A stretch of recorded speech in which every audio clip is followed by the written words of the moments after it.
Hey, what's up, everyone? Welcome back to the Hope Shot Wednesday night. Tonight we have Addiction to Success, and we have Davieoyn. I hope Yep. I'm doing it right. Good job, Davieoyn. Justin. Thanks, man. I try, bro. We have Davieoyn going to share his story with us. If you guys are just jumping on, let us know you're here. Say what's up.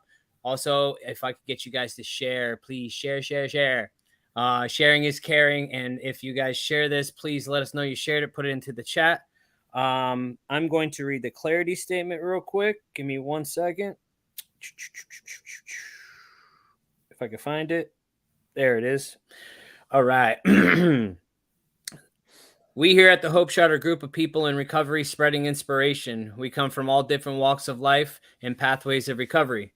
Our verbiage may be different at times, but we all have one thing in common: recovery as a lifestyle. We support all pathways of recovery. It doesn't matter how you get from A to Z, just get there. Thank you for being a part of our family. All right, we got a couple people up on here. We got Scott. What's up, Scott? We got James Frank. What's up, James? So I'm just gonna let we got one more person. We got Amy. What's up, Amy? I'm gonna let Mike introduce our speaker for tonight. So go ahead, Mike. Hey guys, thanks for having us on. I met Davieoyn, I guess, back in 2012.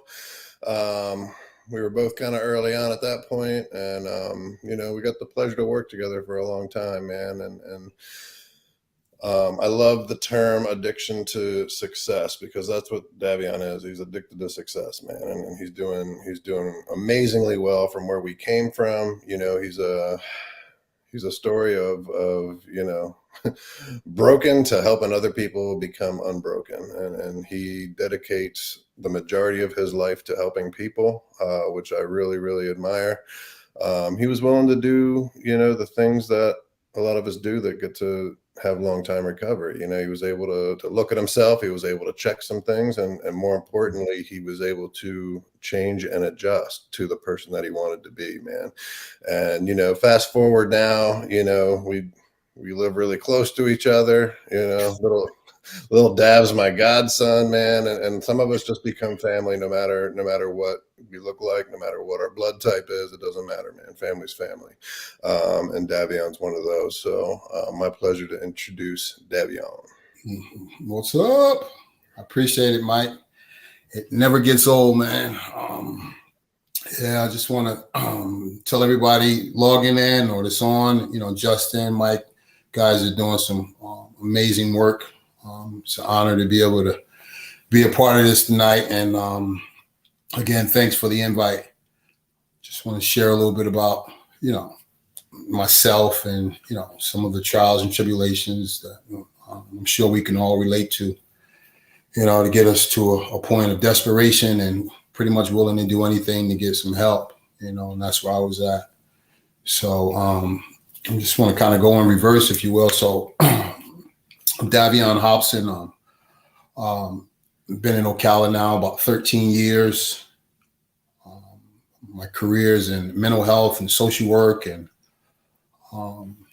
really just doing what I can to help people that's sick and suffering, specifically with homeless and men and women with co-occurring disorders, mental health and substance abuse. It's my passion. That's what I live for. That's what I do. That's my calling.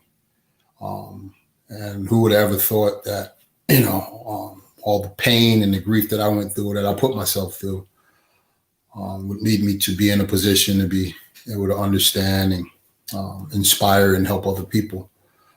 That's the real blessing. I have a little son, little Davieoyn Jr. He's the apple of my eye.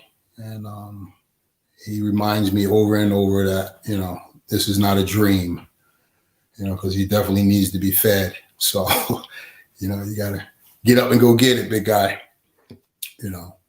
And like Mike said, Mike's been with me 2012. I mean, fresh out of treatment. Well, I had probably about 2 years at that time out, and I met Mike, and I seen all the wonderful work he was doing with people in the community, just introducing them to 12-step recovery. I had no idea what it was, and I wanted some of it, So thank God for that willingness, Yeah. I went hard for it, just like I went hard for my dope. So I'm from a small town in New Jersey called Orange, New Jersey, Essex County. Middle child of three. I had an older brother and a younger sister. Single mom. She bust her butt to provide us with a decent life. You know, I didn't want for anything as a kid coming up. It's a real small town. Everybody knew everybody. I played a lot of sports. And way before my first drink, my first hit of weed or any of that, man, my first true addiction was fantasy. I was really addicted to fantasy. And I was thinking about that today, you know, like, you know, I was a mess way before the drugs and alcohol, man, you know. 6-year-old kids stealing from the stores, me and my little sister stealing from my mom, just a thief, you know, getting jobs as a little kid at the local store, you know what I mean, wanting to be the cool guy and finding out where the money's at. He's stashing the money in the freezer, man, and I'm stealing the people's money. It was just, you know, and I would buy candy with it. I always just was trying to measure up, if only, you know, that fantasy deal, you know. Wanted to be like them. I wanted to have what they had, you know, not being able to appreciate what I had. It was just always a distorted thinking pattern that started way before the drugs. I think, in all honesty, the drugs and alcohol acted as an accelerant, if you will, and kind of, you know, put the fire on it. But I was headed to prison way before my first drug or alcohol touched my system, you know. And I don't know, man. I think, you know, some people are just born with it, you know what I mean? And I've come to terms to believe that it is just low self-esteem, low self-worth, and just not measuring up. And that's where I was, you know, from the outside looking in, you know, you would think, oh, you know, guys got it going on. I played sports. Got a beautiful family, a beautiful little sister, older brother that sang his behind off, rest in peace, May. And, you know, a mother that worked real hard. And a father that came around every once in a while and made sure his kids, you know, had school clothes and stuff. But things just took a spiral for me, man, with, you know, just always wanting more and more and more. And not realizing that I already had it, you know. And then you throw a little bit of dope on top of that. It's an accident waiting to happen, you know. So just a couple of my early childhood things that really threw me for a loop real early on is when my mother, she's was a strong, you know, independent Black woman, man, and she took care of her kids, and she made sure we didn't want for nothing, you know, and she prided herself in doing that. Like, you know, I don't need nobody, but she kind of met this guy, and he was a fireman, and she invited him in. I remember she brought him in the living room, and she was like, "This is Steve, and, you know, he's going to be moving in." And I'm like, what? And nothing about this dude said, you know, family or somebody that should be invited into the tight-knit circle that we had. And it was awful, man. And I can remember going from big Christmases to wanting from nothing in a matter of years to, you know, not having nothing and pretty much wanting for everything, man. And that right there led me to stay out in the streets a lot more. And then my mother experienced a lot of domestic violence and a lot of, you know, like stuff that a woman or no one should ever have to experience, man. And she wore it like a soldier, if you will, man. And made excuses for this dude, you know, day after day after day. And we lived with that for probably about 13 years, man. And that was the worst, you know, part of my life. Not because it really did anything detrimental to me, because I believe like way before that, I was still off to a bad start, because, you know, I was stealing, lying, and manipulating real early.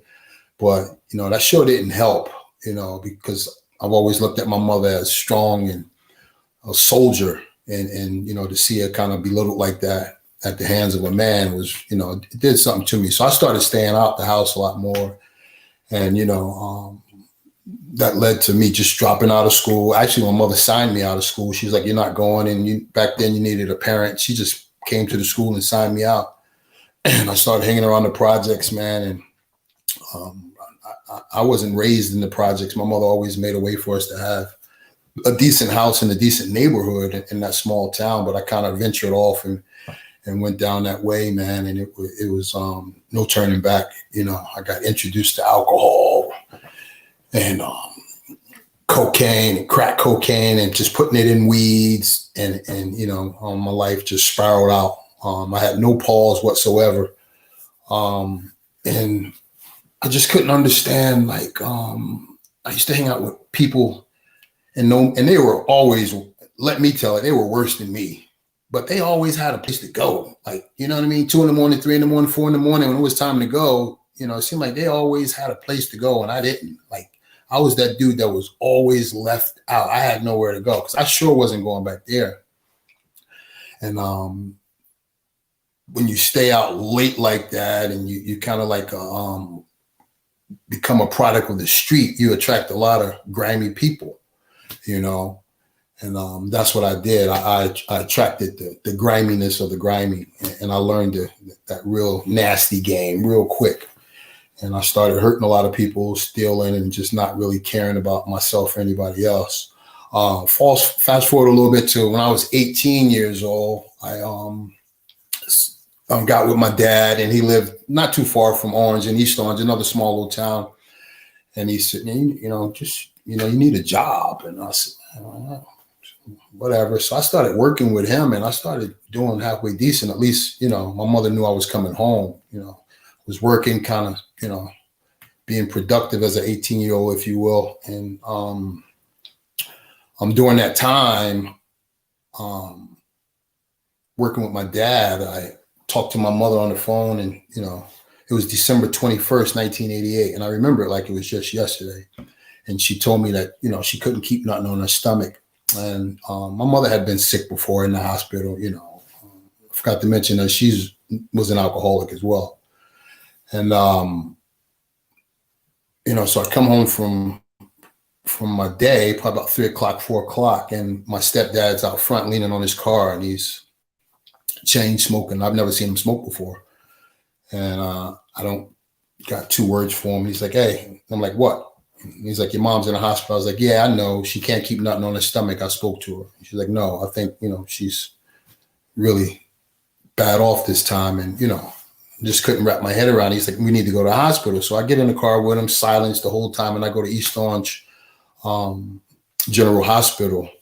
And I asked for Eunice Hobson, and they told me that she was expired, man. And, you know, that on top of that grimy lifestyle that I had, just, you know, hanging on, trying to get it together, but not really, with no focus, no direction. And now, you know, my everything is gone. So I use that as an excuse to really just destroy my life, which led to unthinkable crimes and going to prison, and just being kind of very distant from my family, you know, because nobody wanted to deal with a kid like that off the chain at such a young age and so much potential. You know, I didn't understand it then, but I definitely see now it was easier for my family just to stay away from me than it was to kind of witness the horror that I had created for myself at the expense of my mother's death. And that's the sad part. And it went downhill real quick. And then, of course, you throw a kid in the mix. I had my daughter, Deandra, you know, not soon after my mother passed away. I met this young lady, and I had my daughter. And I didn't know nothing about being a dad, man. I took a couple of pictures, and, you know, I got locked up the day before Sonia, may she rest in peace as well, before she gave birth. So, you know, I was trying to hold it together, and she's like, just don't get, whatever you do, don't get locked up. Like, you know, I'm at 9 months right now, and it'll be any day now. Oh, I'll be there for the birth of my child. And the day before she gave birth, I got arrested.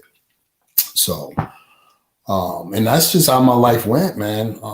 Crime, drugs, alcohol, hating myself, using my mother's death as an excuse to just burn my life down to the ground, man. I did that for 30 plus years, man. And I went hard, and I was looking for a reason to just end it all, man. But I think it was grace and mercy that, kind of kept me, because even in my darkest spots, man, I really had some true miracles that happened, like some lifesavers, you know what I mean? I'd have been left for dead several times, man, and somehow I was able to pull through. But I think all that pain, man, has allowed me to kind of have a lot of compassion for other people who go through it. At the same time, like, be very firm with the understanding that, I'm not going to be a part of the problem by carrying you through this process. It's a process that, you have to kind of man up or woman up, if you will, and join it. And it comes with a lot of soul searching. And thank God I had the willingness to be able to do that, but it came through the help of a lot of people, people who saw stuff in me that I didn't see it in myself. Mainly a judge. I don't know if he's still on the bench or not, but Judge Syracusa out of Pasco County. And that's another thing. I just went from state to state, because after you burn so many bridges, you just can't stay there no more. And people are like, dude, man, we're going to kill you. We feel sorry for you. I was talking to a good friend of mine about this. Like, I thought I was a really tough guy coming up, you know what I mean? But now I think people spared me a lot because they felt bad for me. I don't think I was worth the bullet or the knife blade to be taken out. People really felt sorry for me, walking around 6'2", probably about 145 pounds, soaking wet, collarbone showing, asking, what you want to do. So I honestly believe people felt real sorry for me, and thank God they did. So I come down here to Florida and I'm burning it up in Hillsborough County, Pasco County. I'm all over. And I was arrested in Dade City, and they sent me to Llano Lakes jail. And I'm sitting in there, man, and I'm probably about 100 arrests. And I'm just trying to, get the lowest prison sentence again, probably for my 5th time. I think it was in Florida. I've been to prison 5 times in Florida and twice in New Jersey. And I went in front of this judge, man, in 2010. And he said, man, this is the first time I heard, he said, man, you're not a bad guy. He's like, man, you just need some help, And he talked to me. Man, I've never heard nobody talk to me with that much concern. Yeah, it's been a long time, at least since, my mom passed somewhere around 88. Somebody, had a little bit of hope for me, or, seen something in me. He said, man, you're a great guy. This guy talked to me like he had known me for a while. And he said, you just need a chance. You need some treatment. You need help. And I'm like, treatment? Like, I'm trying to get the lowest prison sentence I can get out of this deal here. And this guy sentenced me to Phoenix House, man. But I remember leaving that courtroom, man, and I came back up, and, I've been in the county jail for about 3 months, and I'm running the poker table there. That was my hustle. I had no family, nobody coming to see me, no money, just hustling, man. And he sentenced me to the program. He said, you may have to sit a little while, but I don't know, but you definitely going to a better place. And if you do everything these people ask you to do when you get there, your life will never be the same. And since I've been back, and I've tried to reach out to that judge, but he sentenced me to the Phoenix House, man, in this program in Citrus, Florida. And it's an 18-month program, and, they make you shave your head. I heard all of these war stories about the place, but I got back and I gave up my poker game. I just said, here. And that was like my bread and butter. I just gave it away. Something, somebody had gave me an opportunity for once. And then I really just said, I took advantage of that. So from the courtroom back to Llano Lakes County Jail, I just started doing things different. And I think I had to wait like 2.5 months before I was transported to Phoenix House, man. But, I got there ready, and, I was on fire. Whatever they told me to do, I did. Because I knew that I had the ability to listen and to, not get in no trouble. I had been to prison multiple times and never got a DR, never got a CC, You know what I mean? They tell me get on the yellow side of the line. I get on the yellow side of the line, rake that, clean that. I do that, make your bed. I do that. So I know I had the ability to listen, you know. So that wasn't the issue. I needed some direction as to how my life can get better from the trash dump that I had created of it. Phoenix House gave me the tools to be able to do that, you know, and it was a deep soul search. Like, you know what I mean? You are not your mistakes. No matter how bad it was, it can get better. And I held my hat on that, and I honestly believed it. I took that to the bank, you know what I mean? And my actions showed that. And I had counselors that believed in me, and I had a lot of people that said, you know what, you're going to have to find some kind of higher power, if you will, to really make this thing work. And, you know, me and Jesus, me and Allah, me and Buddha, none of us was on speaking terms at that time. I said, you know, well, I'm going to have to make this work without that. And it was a long time, man, before I was, you know, comfortable even using the word God, you know, and hugging and you know, but it's not because I had a bad experience with it. It was because I wasn't familiar with it. And anything that I wasn't familiar with was kind of like the enemy. You know what I mean? And I had a counselor said, man, you tried everything else. Like, what you got to lose? And I gave it a shot, man. And, you know, things just start clicking. I think just having an open mind to be able to do something different. And they always told me, worst case scenario, you can always go back, you know, to the dumpster. You can always go back and live that grimy life. But I knew I had something in me, and I knew I didn't want to continue on this path of destruction. Not after this judge had gave me a shot, you know. And I figured, you know what, if he sees something in me, maybe I can get to a place where as though I see it in myself. So I took full advantage, man, and I went through this treatment center, 11 months and 2 weeks, man. And I celebrated graduating the treatment center by going to, it was a club in Gainesville called The Vault. But I had never been to a club, a bar, or nothing and not drink. So I don't recommend this for people, but this with me and 3 other graduates did. We said, we going to the club and we not drinking. I went to The Vault in Gainesville. I was living in Citra on an animal farm after I got out of treatment. And I went to The Vault, and I'm in The Vault, man. And I think we might have been drinking some ginger ale sodas or something, but no alcohol. And I felt good, man. I was in the club crying like a little baby because I had never been around alcohol and not drink. Like, and that gave me a little bit of motivation that, you know what, you can do this. You can do this. You know, it took me a long time not to go in stores with alcohol too. I'm talking about probably about a year into my recovery before I even went in stores. I was so scared of stealing something out of the store, you know. And I was able to get my feet up under me, man. I got a sponsor. My first sponsor was December 3rd, 2010, on my birthday. I asked this guy to sponsor me, and he said, call me every day. And, you know, just little stuff like that. And I did. I didn't miss a call, you know, and I'm working at this animal sanctuary with lions and tigers, man. And I'm in heaven, and I get fired from that. They told me I was too positive. You know, we don't know what's wrong with you. You can't work here no more. And I had been there for 18 months. They said, man, you know, all this recovery stuff and going to meetings, you gotta leave. So I was living there. So I had to find somewhere to live. And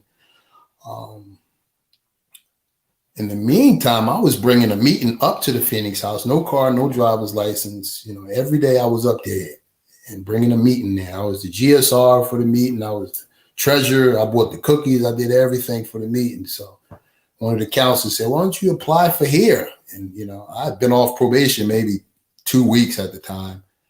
And I said, whatever.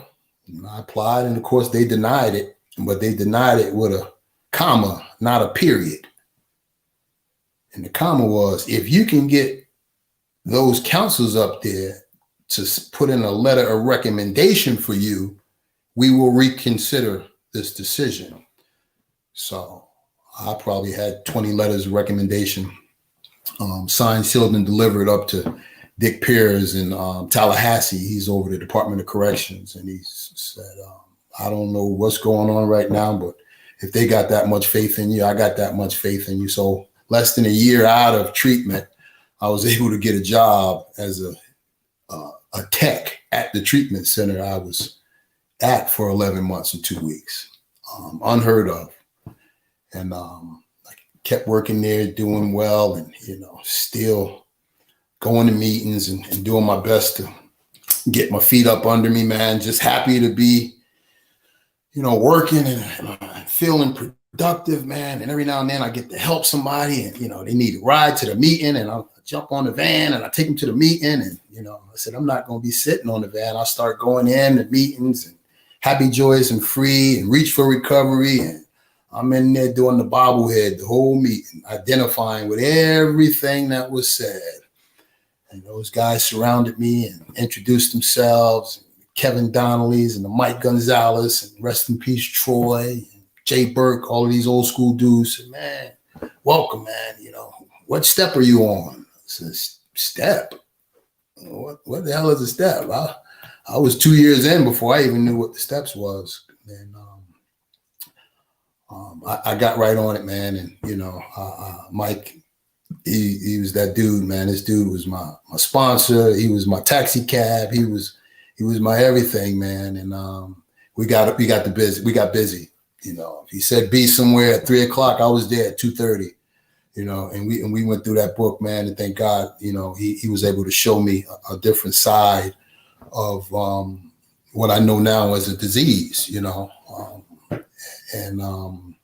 Things started changing in my life, man. And this higher power became God, and it was very intimate to me. And I was able to embrace that fact without any shame.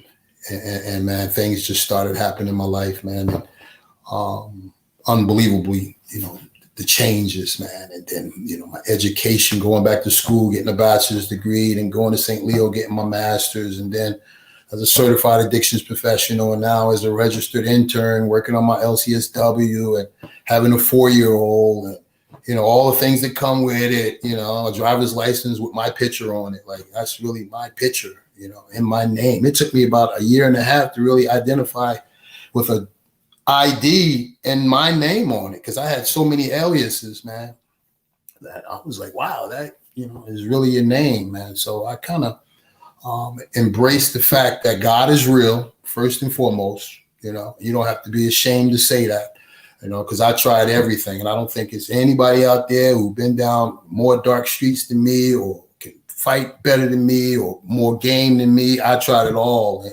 and could not win out there on them streets, city to city, state to state. I surrendered to the fact that something is bigger than Davieoyn, and it wants good stuff for me, and that judge showed me that. Like, I thought I was an animal for so long, man. And I was just, that fantasy again, that first addiction that I had, fantasy, I'm the worst, everybody's better but me. Everybody got these lucky breaks. I'm the only one that lost a parent. I'm the only one, and I just wore that like a shield, man. And if I'm not mindful, I'll do it today. Thank God I lost my dad about 2 months ago, and up until his death, I was able to be there for him and present for him. And he kind of took his last breath with prayer and a smile, man. Just probably knowing that his son was going to be okay, man. And I didn't get that chance with my mom, but thank God I got it with my dad. And I'm just so grateful for this process and the fellowship, man. And that was one of the main things that really kept me coming back, man, to recovery, regardless of what program it was the fellowship, man. I met some really cool people, who really wanted the best for me, you know what I mean? And they didn't have their hands out, man. You had to sneak them money for gas, man, because they didn't want to take it, man. That was kind of foreign to me. But I met some really good, cool people, man. And they, believed in me when I didn't believe in myself. Now I got the opportunity every once in a while to be able to help somebody else out. And that's amazing, and just be an example of, what I mean? It ain't nothing about what you did, it's what you're doing. And we got room for you. And anybody who ever want to, just try it out, as far as recovery. I'm not on specifics about what program it is, just living a life free from substances, man. Identifying that we all got this little child in us that just wants to throw the football around Ain't nobody born no killer. Ain't no tough guys out there. Ain't no gangsters. It's all fantasy. My first addiction, again, fantasy, you know. So again, I appreciate you guys, Justin, Johnny, Mike, all of the wonderful things you guys are doing. And it's just a blessed opportunity to be able to be a part of this. And if there's anything I can ever do to, you know, help out, or, you know, you got my number, and I'm always here because God is real and recovery works. And I'm a living, breathing testament to that. So thanks again. Awesome, man. Thank you so much, Davieoyn. You know, it's pretty cool, man, to hear this is what's cool about recovery. You get to hear different perspective, different stories, but we all come to the same exact conclusion. Absolutely. This is God-filled hole that we need to fill, you know? It's a void we try to fill with other things. And I love how you said that. We're just that little kid, man, that just wants to throw the damn football, you know? Yeah. It's damn true, man. We just want to have fun, you know? Yeah. You know, there's one thing that there's one thing that I got from this is the something that's uncomfortable is like the enemy. And that's like everything we do. Like it's the enemy, and like this fear comes and the anxiety and all this stuff of something that's uncomfortable or unknown, or you know, like I'm very comfortable in everything I know, but it's anything that I don't know how to do. Sometimes I'll hold myself back from ever trying it, you know? And when you're in recovery, when you're in your addiction, you know, it's like we hold ourselves back from so much. And we're fear-based. Then we get in recovery and we're trying to face that fear, and we have to overcome those things. And still sometimes, man, I catch myself not wanting to do this, or like thinking that like all this crap is for nothing. You know, like, I mean, we're our own worst critics. We're our own worst enemy. We can hold ourselves back from a lifetime of happiness, or and stay stuck, you know? So I really like that. And then also I liked how we wearing our past things as a shield. You know, like we'll hold those things up like we're that victim mentality. Yes. And it's a way that I really don't have to do no work, right? There's no work involved with that. Poor me, there's no work involved. And, you know, no matter how grimy and painful that past stuff is or was, it's still familiar. And that familiarity has the pull, right? I know how bad those projects was. I know it's down in that back hallway. I know it's in that elevator, but it's still familiar. You know, this form right here, the 12 steppers, or people going out to lunch together. Hey, we got your back. I know in my deepest thoughts that this is good for me, but it's still got a little, because it's not familiar. Yeah. Like these people are funny. Something is up. Right? I'm the same dude that freaking sleep in the elevator with 30 homeless people, but these guys, there's something up with these guys. It's like, you know what I mean? That nastiness still has a pull because it's familiar. Yeah, you know? It's the comfortability and the chaos, you know?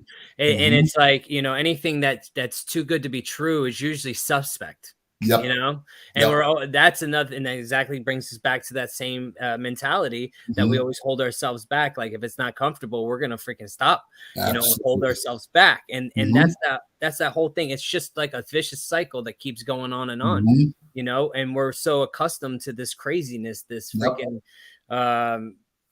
just like, again, the chaos, you know, the chaos of our lives. And that was comfortable. Like, you know, I remember talking to my wife, which she's on here watching. Hey wife. She's up there in Ocala training, actually. Careful what you say, Justin. Careful. I'll say whatever I want. She knows it, right, babe? No, that was funny. Yeah, right. But I was talking to her back in the day, you know, like, and I'm so accustomed to like partying and pills and this and that. And I was talking to her one day, and this is what blew my mind. I was talking to her about, you know, Xanax and all this. And she's like, do you hear yourself? I'm like, what? She's like, does that sound normal to you? I'm like, yeah. And she's like, it's not. I'm like, okay, yep. I guess I am. Mm-hmm. That's not normal. So, Mm-hmm. but now that I'm in this, in this world, it's not normal. But It's I'm not. still accustomed to it because I was brought up in it. I was Mm-hmm. whatever, like the Yep. lifestyle, the changes that happen. That Mm-hmm. now it's not normal to me either. Absolutely. You Yep. know. And it's good to have that accountability around you to say, hey, buddy, no. That's not normal. Because we can justify it. I know I can justify it. But I'm not getting high. I'm sober. Those weird thoughts really don't have as much weight as a freaking quarter of natural ice right now. You know what I mean? So I'm allowed to veer off every now and then, and left unaccounted for, that will lead down a dark path. I need people to say, hey, buddy, hey, remember that fantasy you talked about? Remember that weird stuff? That's where you're at right now, And I need to be reminded of it because it has nothing to do with the dope or the alcohol. Mm-hmm. That just was the accelerant. That speeded things up. But long before that, I was on this, what if this, or what if that, or what if they do that? And you know what I mean? If I'm not mindful, I'm still on it today. But thank God I got people around me to say, hey, tough guy, come on. Bring it back. Bring it on back, boy. Yeah, let's bring it down. Let's bring it back, Mr. LCSW. Come on down here with us normal people. Yeah, I totally agree with that. That fantasy land, this make-believe scenarios in our head. And that's why it's important that we have these people put in our place, strategically. I'm not big with words, but strategically put in our place, put in our lives, that pulls us back, gets that fish hook on us. Come on, man. Come on. Where you going? Because if not, man, like you said, left to our own devices, man, I'm fucked. Like sometimes it is a good idea, and it's just these thoughts that come in, man, and we have to process it and get the hell out of the way. Absolutely. Don't let it marinate. Yes, and snitching on yourself, man, is great. Yeah. Yeah. So, Mike, you want to say a couple words, man? Yeah, and I get a little gun shy telling Davieoyn sometimes he's a lot bigger than I am, but now that I know he's not really a gangster, I feel free to. You knew that a long time ago, Mike. No, man, I love the victim idea, man, because when I'm a victim, I don't have to do shit, right? And it's like, and on top of that, I get people to feel sorry for me because any attention is good attention, right? Mm-hmm. So it's always something that I feel like I need. I need to have some eye on me. I need to feel important, right? And a big part of our journey is really just shrinking the ego, and that stuff doesn't stop. It doesn't stop at 5 years. It doesn't stop at 10 years. Not so far, and it's an ongoing process. Mm-hmm. There was a big part of my life, and there was a big part of Davieon's life, where we get really comfortable in misery, right? Mm-hmm. And I heard Davieoyn kind of hint on that, because it's more comfortable to be miserable and hate my life, mm-hmm. because again, I don't have to do anything about it. And, there's a lot of fear. It's all fear for me, right? Like I'll sit in misery because I'm scared to death what happens if I try and I do not succeed at what I'm trying to do, right? Mm-hmm. So it's easier to give into the fear. It's easier to stay in the miserable place because I don't deserve it, right? I mean, that took me years to get to a place where I felt like I deserved the things that were going on, and it's. You hear the cliche stuff like, your life really starts outside of your comfort zone, and that stuff's so true, mm-hmm. Because I'll be honest with you, a lot of the reasons that I used so often was because I was always running from some form of emotional pain. Always. It was always the emotional pain, right? And I hear, Davieoyn kind of hit on it, with his mom and stuff like that. I've been through those kind of things too, where, I don't have to feel it as much if I have a lot of drugs and alcohol to lean on, Mm-hmm. But I will tell you, being through some horrible shit in sobriety too, there hasn't been emotional pain that has killed me yet. There hasn't been, not yet, and we've been through some stuff sober, man. We have buried a lot of our friends. We've buried our family, and what I mean? And to this day, none of that emotional pain has drugged me down permanently, Mhm. you know?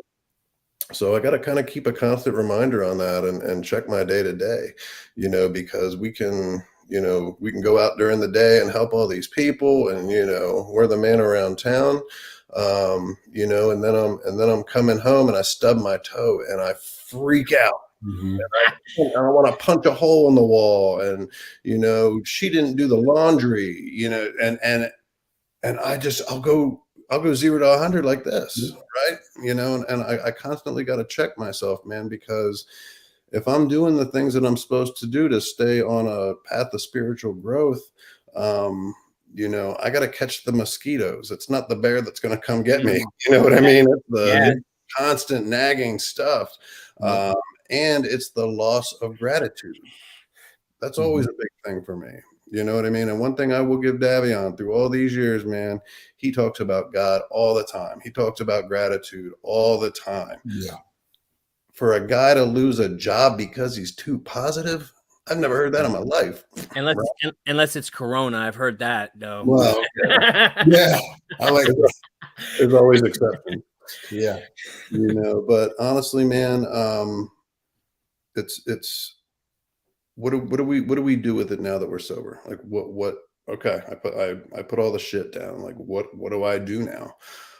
Through my entire life, and I know this about Davieoyn too, we've always had a passion to try to help people. Even when I was using, I wanted to help people. I didn't know how. Mhm. I couldn't help myself. Didn't want to help myself, but I wanted to help other people.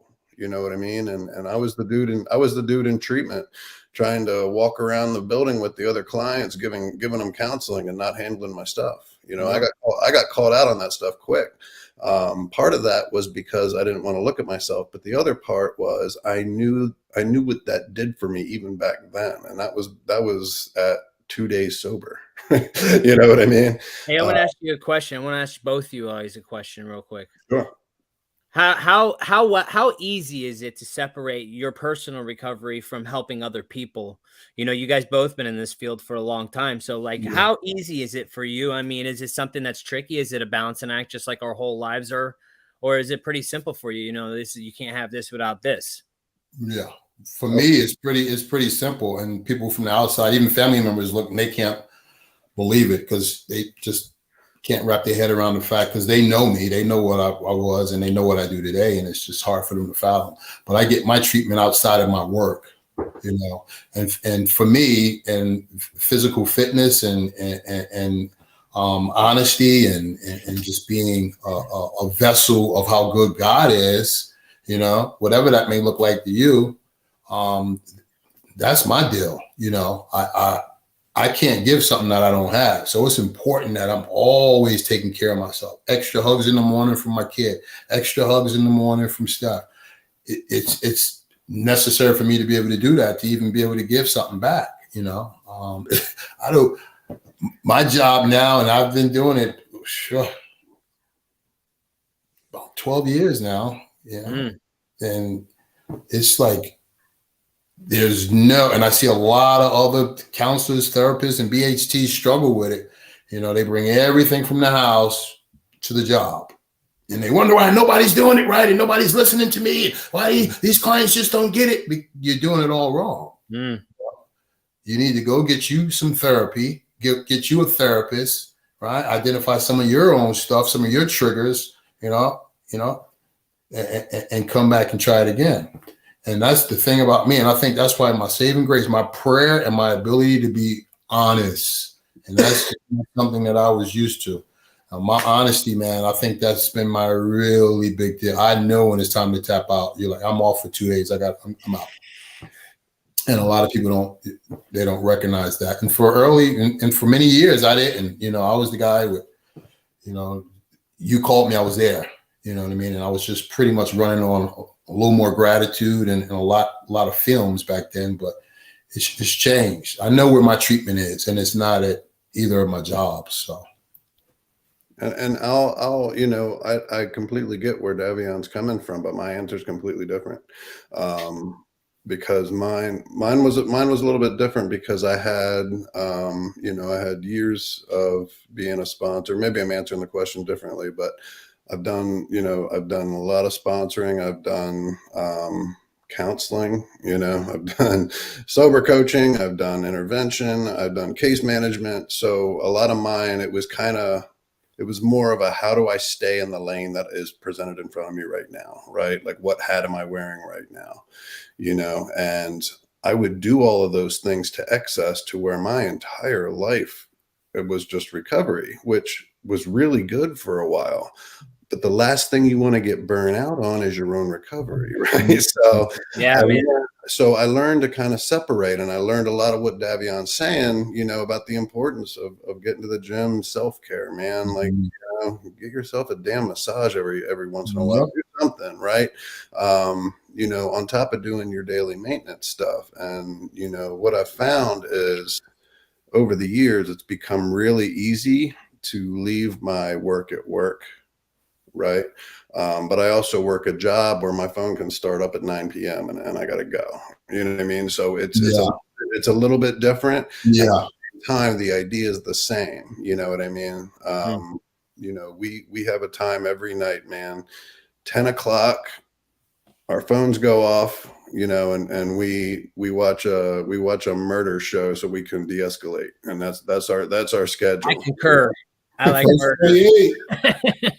But that's what we do, and that's the thing. Like, at 9 o'clock, my phone goes down. You know what I mean? Mm-hmm. We'll watch the show. She falls asleep. Sometimes I got to pick it back up if I got something 911 or something going on. But that's different. It's being able to understand when you're working, when you're not working, and constantly checking your motives. You know what I mean? And that's why I've always tried to stay in, my fellowship, and keep working with the guys that I work with, the stuff that I do off the clock, because for me, I can't get it twisted. I can't get it mixed up. You know what I mean? Right. So over the years, I've really learned to kind of to stay in my lane a little bit more, because I was doing 3 or 4 of those things at the same time. You know what I mean? So it started to get really confusing of who's supposed to be showing up right now. You know what I mean? All right. But I've got a feel for it over the years. Finally. That makes sense. It's knowing your role, staying in your lane, knowing what hat to wear, and knowing when to throw in the towel. Yep. So I got a few of these comments I'm going to read real quick. We got Gina says, beautiful message. Thank you for your experience, strength, and hope. We got Sarah Smith says, thank you, Davieoyn. We got Tiffany. That's my wife. That was so good. Thank you, Davieoyn. We got Ben. I think you know him. Great job, brother. We got Melissa says, great message of hope, humility, and recovery. Thank you. Tiffany again says, God is real. Recovery works. Yes. Yep. Let's see what else we got. We got Allie. What's up, Allie? She says, just what I needed to hear tonight. Thank you. Let's see. We got Kimberly says, testimonials are God's way to connect others when they are ready. He plucks one out of the cesspool. Yes. Let's see. We got Jessica James says, Davieoyn, thank you for your experience, strength, and the hope shot. Face everything and rise. Love it. Let's see what else we got. We got Melissa says, that was amazing stuff tonight. Thank you for sharing your experience, strength, and hope. And thank you, Hope Shot, for this platform. Love it.